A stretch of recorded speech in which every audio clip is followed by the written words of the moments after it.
Hello guys, आज हम बात करने वाले हैं प्रयोजनवाद और शिक्षा के बारे में। प्रयोजनवाद मीन्स प्रैग्मेटिज्म एंड एजुकेशन। तो सबसे पहले हम प्रयोजनवाद का अर्थ की बात करते हैं। तो प्रयोजनवाद को प्रैग्मेटिज्म कहा जाता है और जो प्रयोजनवाद है वो इसका हिंदी रूपांतर है। और इस शब्द की जो उत्पत्ति हुई है वो ग्रीक भाषा के प्रैग्मा शब्द से हुई है, जिसका अर्थ है किया गया कार्य, व्यवसाय या प्रभावपूर्ण कार्य। अब कुछ विद्वानों का मत है कि प्रैग्मेटिज्म शब्द की उत्पत्ति ग्रीक भाषा के एक अन्य शब्द प्रैग्मेटिकोस से शब्द से हुई है, PRAGMATIKOS, और जिसका अर्थ होता है व्यवहार या व्यवहारिक। अब प्रयोजनवाद यह विचारधारा है जो उन्हीं कार्यों अथवा सिद्धांतों को सत्य मानती है जो किसी देश, काल और परिस्थिति में व्यवहारिक अथवा उपयोगी हों। प्रयोजनवाद को प्रयोगवाद, फलवाद, अनुभववाद और व्यवहारवाद भी कहा जाता है। अब इसकी जो परिभाषाएं हैं वो जेम्स और प्रैट ने दी है। तो जेम्स का कहना है कि प्रयोजनवाद एक अनुभवी मनोवृत्ति है। यह एक प्रकार की विधि है। इस विधि में कोई नवीनता नहीं है। इस विधि के अनुसार व्यवहारिक परिणाम के आधार पर प्रत्येक विचार की व्याख्या करने का प्रयास किया जाता है। तो जो ये डेफिनेशन है ये जेम्स के थ्रू है। अब प्रैट ने क्या कहा है? प्रैट ने कहा है प्रयोजनवाद हमें अर्थ का सिद्धांत, ज्ञान का सिद्धांत और यथार्थ का सिद्धांत देता है, इन्वर्टेड कॉमा क्लोज। ये प्रयोजनवाद का उन्होंने जो दो डेफिनेशन दी है वो है। और अब हम आते हैं प्रयोजनवाद और शिक्षा के उद्देश्य। तो प्रयोजनवाद के अनुसार शिक्षा का जो उद्देश्य होता है वो अनुभवों के आधार पर निश्चित होना चाहिए। और जैसे कि हमारा भौतिक वातावरण और सामाजिक वातावरण चेंज होता रहता है, तो बालक भी इस तरह से नए नए अनुभवों को प्राप्त करता है और नए नए आदर्शों का निर्माण करता है। तो इन प्रयोजनवादी जो लोग हैं इनका कहना है कि बालक को ऐसा वातावरण प्रदान करना है चाहिए जिसमें बालक स्वयं अपने लिए उत्तम मूल्यों और आदर्शों की रचना करने में समर्थ हो सके। और वो चाहते हैं कि वे बालक के लिए ऐसी परिस्थितियाँ उत्पन्न करें और वातावरण पैदा करें जिसमें वह अपने मस्तिष्क को क्रियाशील और यत्यात्मक बना सके। क्योंकि तभी अगर जब हमारा मस्तिष्क जो होगा वो क्रिएटिव होगा, हमारा माइंड, तभी हम नई नई चीज़ों को, मूल्यों, आदर्शों और मान्यताओं को क्रिएट कर सकते हैं। तो प्रयोजनवाद की विशेषताओं के आधार पर शिक्षा के निम्न उद्देश्य हैं।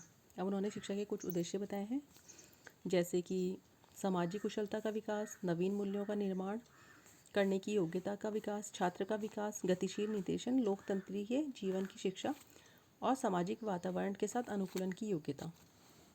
अब हम आते हैं प्रयोजनवाद और पाठ्यक्रम में।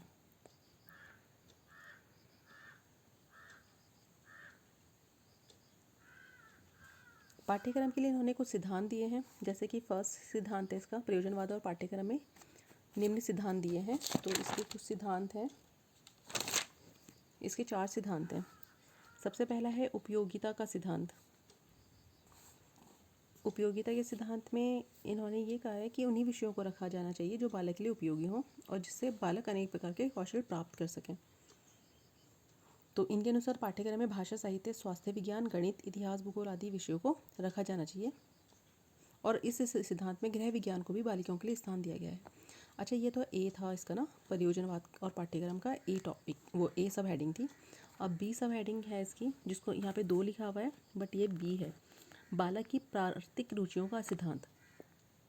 तो जो इनेट उसकी जो क्वालिटीज़ होती हैं, उसकी रुचियाँ होती हैं ना, इंटरेस्ट वगैरह, तो उसी रुचि के आधार पर मतलब उनको ध्यान में रख के ही हमें पाठ्यक्रम का संगठन करना चाहिए। सी है क्रिया और अनुभव का सिद्धांत।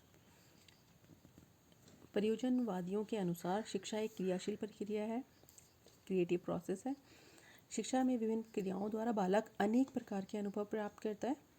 तो पाठ्यक्रम में पाठ्य विषयों के अतिरिक्त उन सभी सामाजिक और उद्देश्यपूर्ण क्रियाओं को सम्मिलित करना चाहिए जिससे बालकों में नैतिक गुणों का विकास हो गया। सपोज जैसे कि कुछ भी रोल प्ले हो गया, कुछ भी स्किट हो गया, स्किट प्ले, या फिर जैसे हम लोग सेलिब्रेट करते हैं फेस्टिवल, तो उसमें मतलब ऐसे होने चाहिए वो स्कूल में कुछ भी को करिकुलर एक्टिविटीज़ की बच्चे उससे सीखें। जिससे उनमें स्वयं अनुशासन की भावना पैदा हो, उन्हें नवीन अनुभव प्राप्त हो। अब इसका डी पार्ट है एकीकरण का सिद्धांत। जैसे कि प्रयोजनवादी ज्ञान को एक इकाई मानते हैं, उनका मानना है कि बालक को जो भी ज्ञान दिया जाता है उसमें एकीकरण होना चाहिए, यानी कि एक विषय का ज्ञान एक दूसरे से संबंधित होते हुए पढ़ाना चाहिए। सपोज जैसे मैथ्स को हम सोशलॉजी में सोशल स्टडीज़ में भी पढ़ सकते हैं और इकोनॉमिक्स में भी पढ़ सकते हैं, तो आपस में एक दूसरे से कोरिलेट होने चाहिए हर सब्जेक्ट। थर्ड आते हैं हम प्रयोजनवाद और शिक्षण विधियाँ की प्रयोजनवाद ने हमें कौन कौन सी शिक्षण विधियाँ दी हैं। जैसे कि हम इसमें क्रिएटिव चीज़ों की बात करें तो और एक्सपीरियंस की बात करते हैं तो इसमें उन्होंने हमें करके सीखना और स्वानुभव से सीखना आदि सिद्धांतों का समर्थन किया है। और सबसे बेस्ट जो पार्ट है इस प्रयोजनवाद का वो है किलपैट्रिक ने एक योजना विधि दिया है, प्रोजेक्ट मेथड। वो बहुत इम्पॉर्टेंट है आज के टाइम में भी हमारे लिए, योजना विधि। तो वो इसी प्रयोजनवाद की ही देन है हमें। उसके बाद है शिक्षक, प्रयोजनवाद और शिक्षक। इसमें शिक्षक का कार्य जो होता है बालकों में सामाजिक आदतों, रुचियों और दृष्टिकोण का विकास करना होता है कि वो समाज को कैसे देखता है।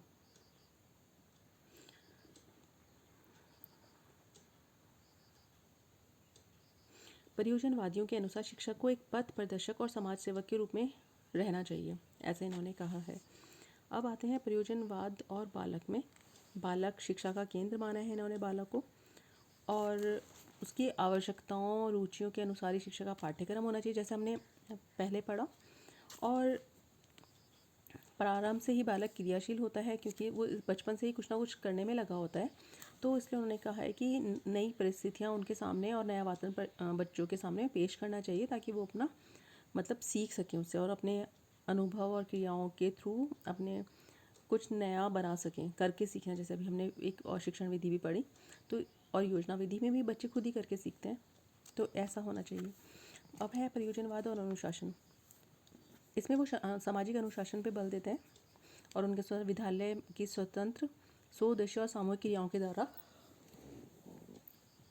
सामाजिक अनुशासन स्थापित किया जा सकता है। इन क्रियाओं में भाग लेने से बालकों में स्नेह, सहयोग, स्वावलंबन, आत्मनिर्भर तथा आत्म नियंत्रण के भाव उत्पन्न होते हैं।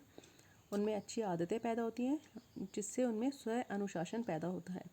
तो ये था प्रयोजनवाद और अनुशासन। अब प्रयोजनवाद की शिक्षा को क्या देन है, तो ये कुछ पॉइंट्स हैं यहाँ पर, 7 पॉइंट्स। अब इन्होंने बालक को शिक्षा का केंद्र माना है, ये चाइल्ड सेंट्रिक है। उसके बाद इसमें शिक्षा योजना के द्वारा व्यवहारिक जीवन के लिए तैयार करती है। प्रयोजनवादी जो है इसमें योजना विधि है सबसे इम्पॉर्टेंट। उसके बाद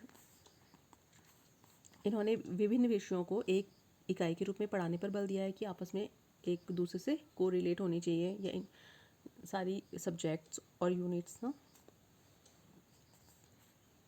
इन्होंने मनोवैज्ञानिक विधि को भी प्रोत्साहित किया है क्योंकि इनके अनुसार बालक का विकास उसकी मनोवृत्तियों, शक्तियों और इच्छाओं पर निर्भर करता है, उसकी रुचियों पर ना।